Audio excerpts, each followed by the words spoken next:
like you. Be strong to hold. ناظرین اکرام، جب بھی بنی نوع انسان کو خطرات آن گھیریں تو ریڈ کراس اس فعال ہو کر انسان کی خدمت میں مصروف ہو جاتی ہے۔ یہ نہ صرف زخمی سپاہ بلکہ مصائب کی شکار شہریوں کے لیے بھی باعث رحمت ثابت ہوتی ہے۔ یہ جنگی قیدیوں کی خبر گیری کے ساتھ ساتھ تبادلوں میں بھی اپنا کردار سر انجام دیتی ہے۔ زمانے امن میں بھی اس کے خدمات ناقابل فراموش ہیں۔ اگر خدا نخواستہ کوئی سانحہ پیش آئے یا کوئی قدرتی آفات برپا ہو تو ریڈ کراس اس موقع پر فوراً پہنچ جاتی ہے اور اپنی کارروائیوں میں مصروف ہو جاتی ہے۔ کئی ایک لحاظ سے ریڈ کراس ہماری روزمرہ زندگیوں کا حصہ بن چکی ہے۔ کئی ایک مقامات پر اس کے دفاتر قائم ہیں جو ہماری مصروف ترین سڑکوں پر حادثات سے نمٹتے ہیں۔ اس کے علاوہ ابتدائی طبی امداد کی بھی تربیت بھی فراہم کرتی ہے۔ دوستوں، اس سے پہلے کہ ہم ویڈیو کی تفصیل پر جائیں تو ان تمام حضرات سے گزارش ہے کہ جن لوگوں نے ابھی تک ہمارے چینل کو سبسکرائب نہیں کیا تو کائنڈلی ہمارے چینل کو سبسکرائب کر دیں اور بیل کے آئیکن کو ضرور دبائیں۔ ناظرین اکرام، ریڈ کراس کا خیال سوئٹزرلینڈ کے ایک قابل ڈاکٹر کے ذہن میں ابھرا تھا۔ اس کا نام جین ہنری ڈونانٹ تھا۔ اس نے 1828 میں جنیوا میں جنم لیا تھا۔ بچپن ہی سے اس کے سر پر ڈاکٹر بننے کا بھوت سوار تھا۔ اسکول کے زمانے میں وہ ایک ذہین طالب علم تھا۔ اس کے والدین کو بھی یہ توقع تھی کہ ان کا بیٹا دنیا میں بہت نام کمائے گا اور از حد ترقی کرے گا۔ جب وہ جین ہنری سے اس کے مستقبل کے بارے میں سوال کرتے تھے تو اس کا جواب ہمیشہ یہی ہوتا تھا کہ وہ اسکول کی تعلیم ختم کرنے کے بعد طب کے ایک اعلیٰ تعلیم حاصل کرنا چاہتا ہے۔ اس نے اپنا وضع کردہ منصوبے پر عمل درآمد ممکن بنایا۔ جامعہ کے اساتذہ کی رائے کے مطابق یہ جوان غیر معمولی صلاحیتوں کا حامل تھا، لہٰذا جب وہ آخری سال میں پہنچا تب یہ پیشگوئیاں کی جانے لگیں کہ وہ طب کی کسی شعبے میں خصوصی تعلیم حاصل کرے گا یا نہیں۔ گریجویشن کی تقریب میں اسے کئی انعامات سے نوازا گیا۔ اس کے باپ کی بھی خواہش تھی کہ وہ طب کی کسی خاص شعبے میں خصوصی مہارت حاصل کرتی ہوئی ایک قابل ذکر ماہر طب کہلائے، جس کے لیے سوئٹزرلینڈ مشہور تھا۔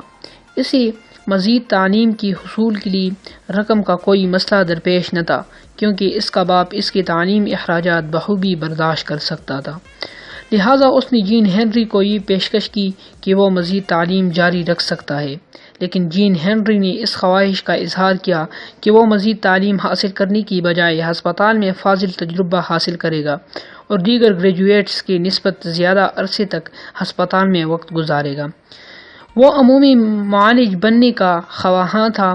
اس کا خیال تھا کہ ڈاکٹر کی حقیقی ذمہ داریاں غریبوں اور ضرورت مندوں اور ان لوگوں کی مدد کرنا تھا جو جسمانی یا ذہنی معذوری کا شکار تھے اور اپنی مدد آپ کے قابل نہ تھے۔ اس کا باپ اس کے رویے سے خوش نہ تھا۔ وہ ایک کاروباری شخص تھا اور اسے اس بات سے شدید دکھ پہنچا تھا کہ اس کے بیٹے نے اس کی فراخ دلانہ پیشکش مسترد کر دی تھی۔ اس نے اپنے خیالات کا اظہار کرتے ہوئے کہا، مسئلہ یہ ہے کہ جین ہنری زندگی کو اپنے محسوس نظریے کے تحت دیکھتا ہے۔ اس کی بیوی نے آہستگی سے جواب دیا، ہاں ہنری جی پیسٹالوزی زیورخ کا ایک مشہور ماہر تعلیم ہو گزرا تھا، جس نے اپنی زندگی ایسی اسکول کھولنے کے لیے وقف کر دی تھی جس میں بچے اس کے محسوس طرز تعلیم سے مستفید ہوتے تھے۔ لہٰذا جین ہنری کے باپ نے اسے طب کے شعبے میں خصوصی تعلیم حاصل کرنے پر مجبور نہ کیا۔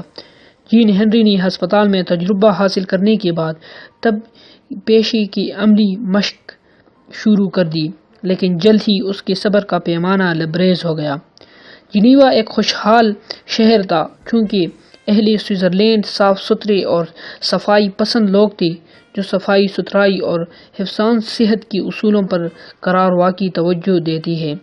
جین ہنری جس طرح کا کام سر انجام دینے کی خواب دیکھتا تھا وہ یہاں موجود نہ تھا، لہٰذا وہ سرحد پار کرتے ہوئی اٹلی جا پہنچا اور اس کے قصبے سولفی رینو میں آباد ہو گیا۔ یہاں کے مکان چھوٹے چھوٹے تھے، یہ گنجان آباد علاقہ تھا، نیز لوگ انتہائی مشکل حالات میں گزر بسر کرتے تھے۔ ایسی صورت میں بیماریاں بکثرت تھیں۔ 30 برس کی عمر میں وہ دن میں 14 تا 15 گھنٹے کام کرتا تھا۔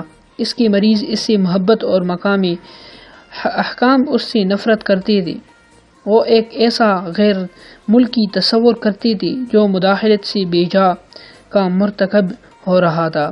اس کی موجودگی کا واضح مطلب تھا کہ انہوں نے اپنے شہریوں کو نظر انداز کر رکھا تھا اور ان کے فلاح و بہبود سے غافل تھے، لیکن وہ بھی اپنے دھن کا پکا تھا۔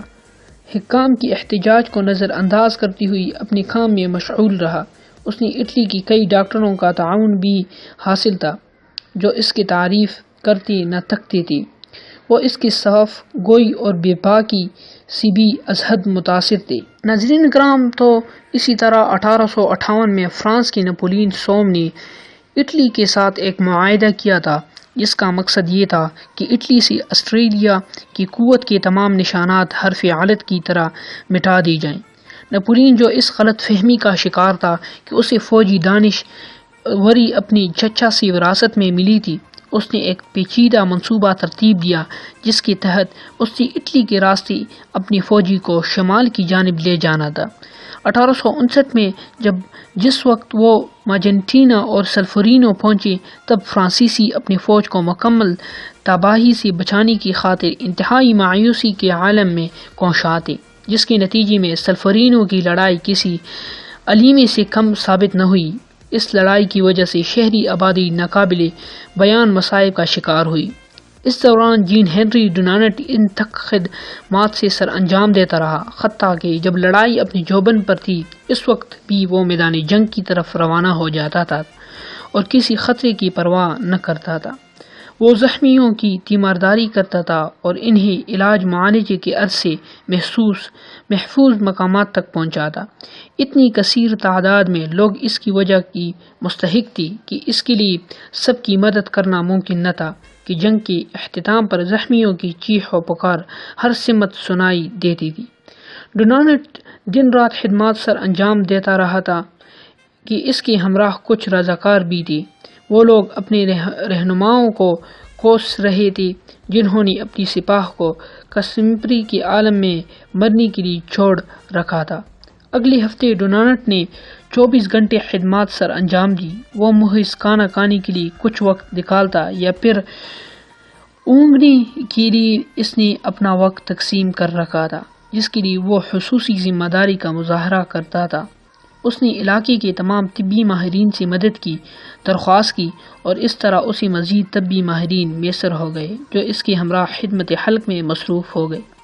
اس وقت تک وہ اخباری نمائندوں کی نگاہوں میں بھی آ چکا تھا اور جلد ہی تمام یورپ کے اخبارات میں سلفورینو کی مصائب زدہ افراد کے بارے میں مضامین شائع ہونے لگے۔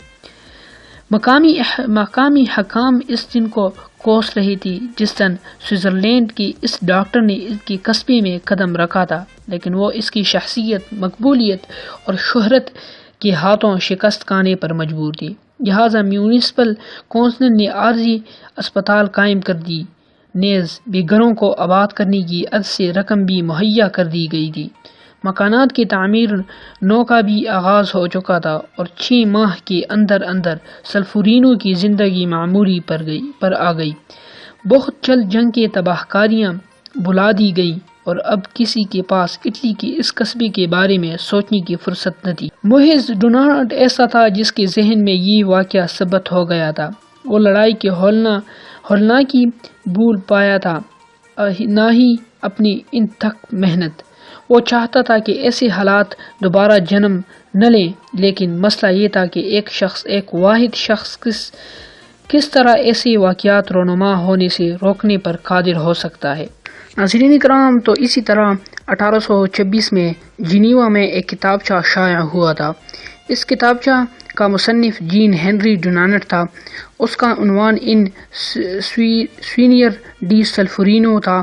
اس کا کتابچہ میں ان زخمی افراد کے مصائب کی داستان بیان کی گئی تھی جن کو میدان جنگ کے سسک کر مرنے کے لیے چھوڑ دیا گیا تھا، اور انہیں طبی امداد فراہم کرنے کے بارے میں بھی سوچا نہیں گیا تھا۔ اس کتابچہ میں جنگ کی ہولناکیاں اور تباہ کاریاں بیان کرنے کے علاوہ شہری آبادی پر اس کے بد اثرات کا جائزہ بھی پیش کیا گیا تھا۔ مصنف نے اس بات پر بھی زور دیا تھا کہ ایسی مستقبل تنظیمیں قائم کی جانی چاہیے جو زخمیوں کی نگہداشت کرے، اور یہ تجویز بھی پیش کی گئی تھی کہ اس کاریز کے لیے رضاکاروں کی اس خدمات حاصل کی جائیں۔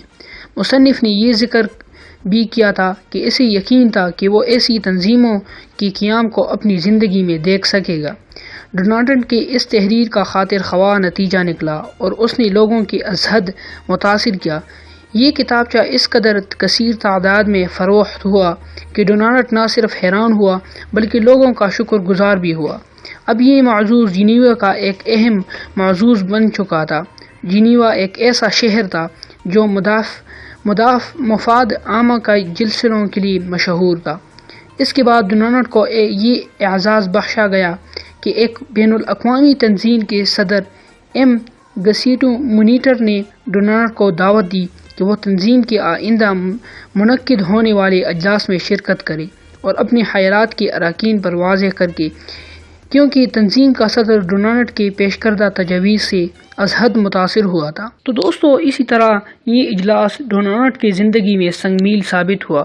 اس نے اپنے خیالات کا اظہار خوبصورت انداز میں کیا اور سلفورینو کی علیمی کو بھی بیان کیا کہ تنظیم کے ارکان ازحد متاثر ہوئی اور انہوں نے متفقہ طور پر یہ فیصلہ کیا کہ فوری طور پر ایک با اختیار ادارہ قائم کی جائے جو اس امر کا مطالعہ کرے کہ جنگ کے دوران زخمی ہونے والے افراد کے حالت زار کو کسی طرح بہتر بنایا جا سکتا ہے۔ اس با اختیار ادارے کے لیے مندرجہ ذیل ارکان کا انتخاب کیا گیا: general Dufour Gustave Moynier, doctor Jean Henri Dunant, doctor Louis Appia, doctor Theodore Maunoir. اس با اختیار ادارے کا بنیادی کام یہ تھا کہ وہ ایسی معاہدہ کا مسودہ تیار کرے جو قومی کمیٹیوں کی تشکیل کے بابت ہو اور آرمی میڈیکل سروس کے ساتھ تعاون کرے۔ نیز اس کام کی سر انجام دہی کے لیے رضاکار گروپ تشکیل دی اور انہیں تربیت فراہم کری۔ اس با اختیار ادارے کے انفرادی اراکین نے دیگر ممالک کی دور کی تاکہ انہیں اپنے مقصد سے آگاہ کر سکیں، اور اس سے درخواست کیا کہ 18 اگست 1824 کو جنیوا میں ایک سفارتی کانفرنس منعقد کی جائے۔ اس کانفرنس میں مختلف حکومتوں کے 26 نمائندوں نے شرکت کی تھی، اور اس کانفرنس کے دوران جنیوا کنونشن منظر عام پر آیا۔ ریڈ کراس کو ایک بین الاقوامی درجہ حاصل ہوا اور اس کی بنیادی اصول وضع کی گئی۔ سب سے اہم فیصلہ یہ ہوا کہ فوجی ہسپتالوں کو غیر جانبدار تصور کیا جائے گا، نیز طب سے متعلق افراد اور طبی ساز و سامان اور ادویات وغیرہ کو تحفظ فراہم کیا جائے گا۔ لہٰذا ریڈ کراس کی انٹرنیشنل کمیٹی سرکاری طور پر قائم کی گئی اور اس کی علامت سفید جھنڈا اقرار پایا جس پر سرخ کراس ریڈ کراس نمایاں تھا۔ ابھی باقی ماندہ زندگی کے دوران جین ہنری ڈونانٹ نے اس ادارے کی اصلاح کے لیے سر توڑ کوشش کی جو اس کی پیش کردہ تجویز کے تحت قائم ہوا تھا۔ ہر سال ہر ماہ اس ادارے میں بہتری آتی گئی اور اس میں مناسب ترمیم بھی متعارف کروائی جاتی رہی۔ تربیت کے مزید مراکز بھی کھولے جاتے رہے۔ ڈونالڈ نے ریڈ کراس کی مختلف ممالک میں قائم شاخوں کی دوری کی، جس کا نتیجہ یہ برآمد ہوا کہ ہزاروں لوگوں نے رضاکارانہ طور پر اپنی خدمات پیش کی اور اس کے ساتھ عطیات بھی خاطر خواہ اضافہ ہوا۔ تو دوستو، اسی طرح ریڈ کراس کی ابتدا ہوئی۔ آج وہ ڈاکٹر دنیا میں تو نہیں ہے، لیکن اس کے اچھے کام اب بھی یاد ہوتے ہیں۔ دوستوں، آج کی ویڈیو بس یہیں تک تھی۔ امید ہے آپ کو یہ ویڈیو پسند آئی ہوگی۔ دوستوں، اگر ویڈیو پسند آئے تو ویڈیو کو ضرور لائک کر دیں اور ساتھ ہی ساتھ چینل کو بھی سبسکرائب کر دیں، اور اپنی رائے کا اظہار کمنٹ سیکشن میں ضرور کیجیے گا۔ ملتے ہیں ایک نئی ویڈیو کے ساتھ، تب تک کے لیے خدا حافظ۔